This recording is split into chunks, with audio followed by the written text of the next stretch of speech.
guys, Jen here with How Jen Does It. Today I am cooking 5 different dinners. So I have some new dinner ideas for you. If you aren't subscribed to my channel, I would love to have you subscribe. And if you enjoy this video, be sure to give it a thumbs up.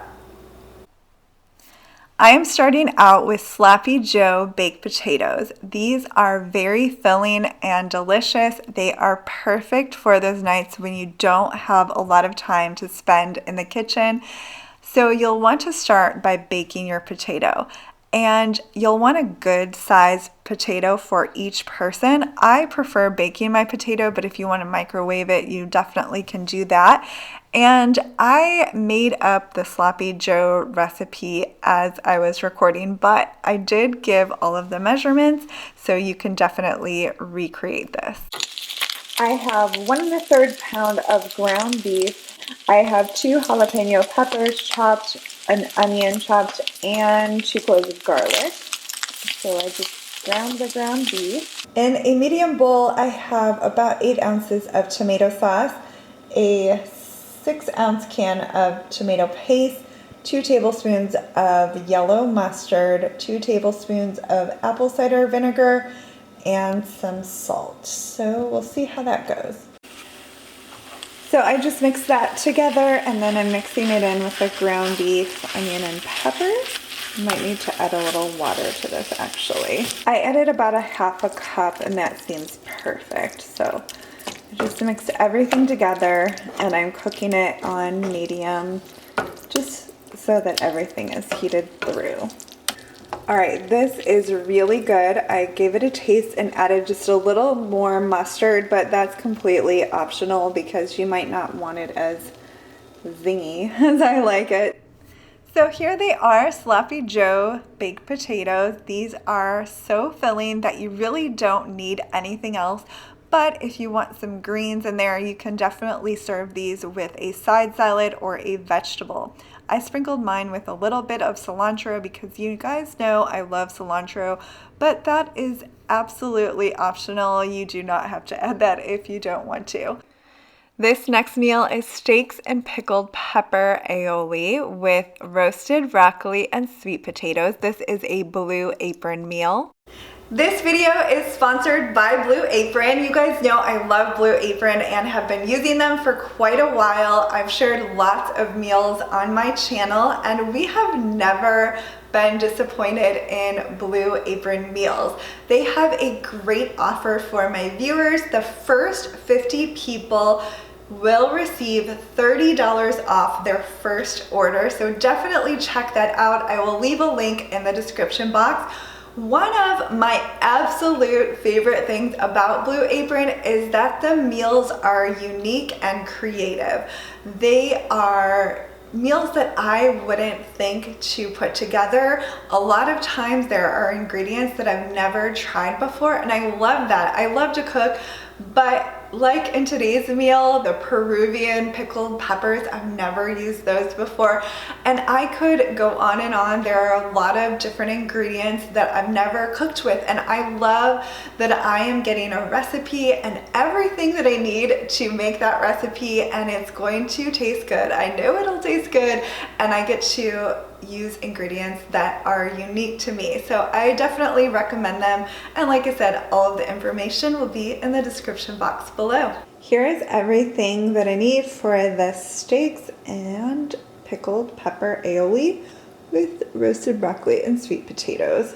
Here we have pickled Peruvian peppers. I've never had these. They're super cute. And the recipe cards tell you what to do in order. There are pictures so you know how everything is supposed to look, so it makes it really helpful. So we're going to go ahead and preheat the oven to 450 degrees and then wash and dry the produce. Okay, I sliced the sweet potatoes and cut the broccoli.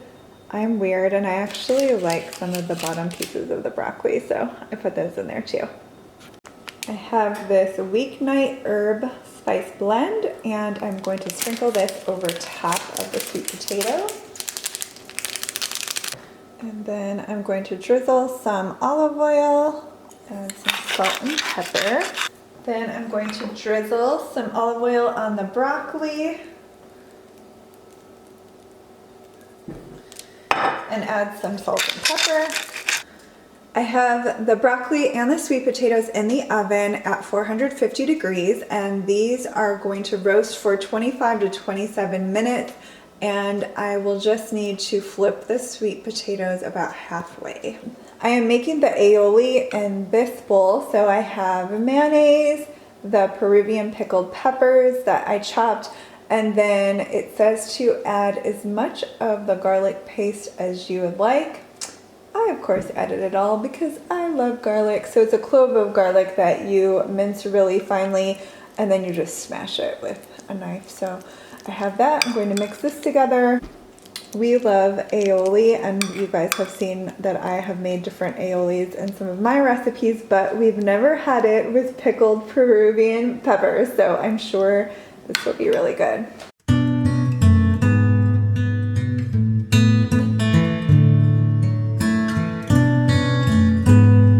I have a pan heating over medium-high heat. I'm actually using a cast iron skillet because steaks taste so good when you cook them in a cast iron skillet. Ooh, that sizzle. That's what you want when you're cooking steaks. These steaks are done cooking, but we're going to let them rest for at least 5 minutes. That is so important when you are cooking meat because if you cut it right away, the meat is going to lose a lot of its juices. So you want it to retain its juiciness, so we're just going to let it rest. And here is the finished product. I wanted to let you know that we loved this meal. The steaks were so delicious and flavorful, and the vegetables were great too, and we loved the aioli, of course. Next, I am making my chicken fajitas and cilantro lime rice on the side. These are so easy and so delicious. They are definitely a favorite of mine. I have 6 large boneless, skinless chicken breasts that I cut into pieces, and I'm going to marinate these. You want to marinate them for at least several hours so that the chicken will really absorb the flavor. I'm going to add the juice of 1 whole lime.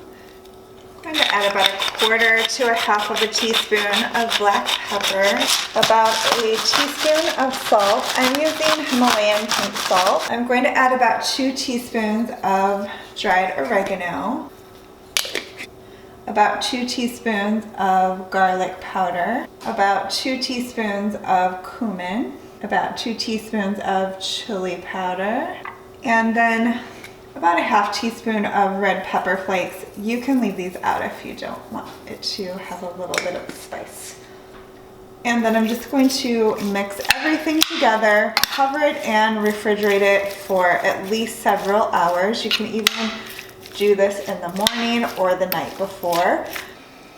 Okay, I have my pan nice and hot, and I added about 2 tablespoons of avocado oil, or you can use olive oil. I have another skillet heating up with avocado oil. I sliced a green pepper and onion, and I am going to saute those. You can just cook it all together if you want, but some of my guys don't like the peppers and onions, so I'm just going to cook them separately. I also have some cilantro lime rice, so I cooked some brown rice. I added the juice of about 1/2 a lime. I salted it really well and then added cilantro. I don't really have measurements for this. It's just kind of throw everything together and it tastes great. This is how I served my fajitas. So I served them on corn tortillas. You can definitely use flour if you prefer. I have cheese, salsa, and sour cream, avocado on the side with tortilla chips, and then the cilantro lime rice, and they are so delicious. I have another blue apron meal. This is catfish with green peppercorn sauce with oven fries and creamed kale. Guys, this is so good. I wish you could taste it. It's so incredibly good. I loved the catfish, and I definitely want to make it again. I love that everything comes in exactly the portions that you need. So you aren't going to buy a bunch of random ingredients, only use a little bit, and then waste the rest. So I love that. So have everything I need. Okay, I sliced my potatoes into sticks and placed them on a baking sheet, drizzled them with some olive oil, and added some salt and pepper. And I am going to roast these for 26 to 28 minutes. Okay, so I added my chopped garlic to 1 tablespoon of olive oil that was heating in the pan. And I'm going to add some salt and pepper. Of course, you have to be careful when cooking garlic not to burn it. So I'm going to stir it really quickly. Okay, that's nice and fragrant. So now I'm going to add the chopped kale. Okay, I'm going to also add the heavy cream and half a cup of water, and then add some salt and pepper. Okay, I'm just going to cook this for 9 to 10 minutes or until the kale is wilted. And my potatoes are still roasting, and I need to get started on the fish. In this plate, I have the weekend blend and flour, and I know I'll get asked. I did substitute the flour for gluten-free flour, so I can eat everything. And then I just patted the fish and then added some salt and pepper to both sides. I'm going to dredge one side of the fish into the seasoning blend. Now that the kale has wilted and the liquid has cooked off, I'm going to sprinkle half of the Parmesan cheese on there and then cover it, and I've already turned the heat off. We'll just cover that so it stays nice and warm.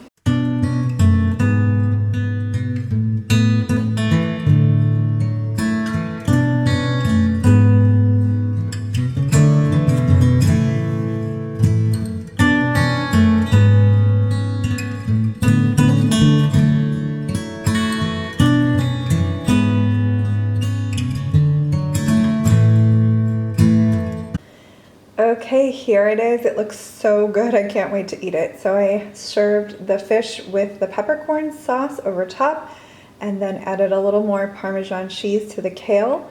And then there is a honey mustard sauce that you serve on the side. So this looks really good.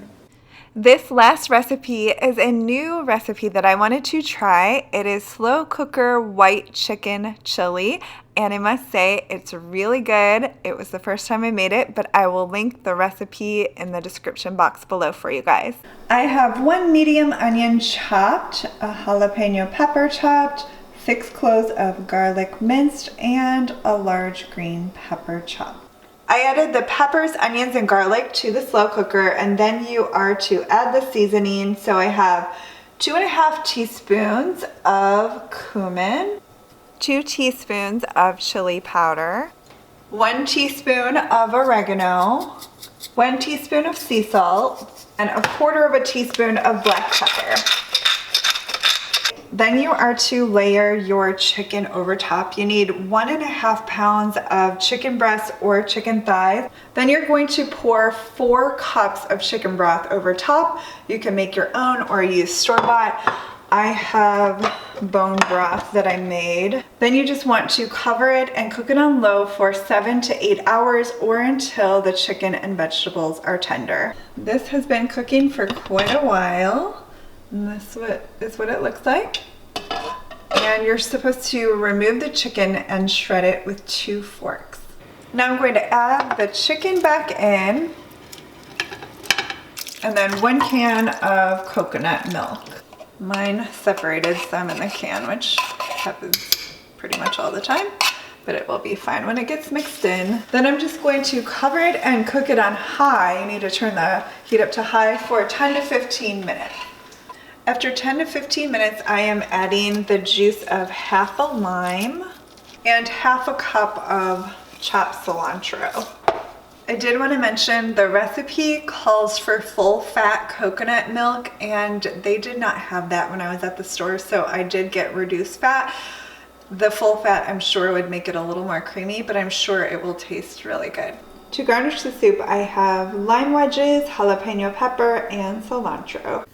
We thought this soup was really good. However, I definitely recommend tasting it before you serve it and adjusting the seasonings. At first when I tasted it, I thought it was a little bit bland, so I added more seasoning, and then when I served mine, I had more cilantro, more jalapeno pepper, and lime juice, and it was really good.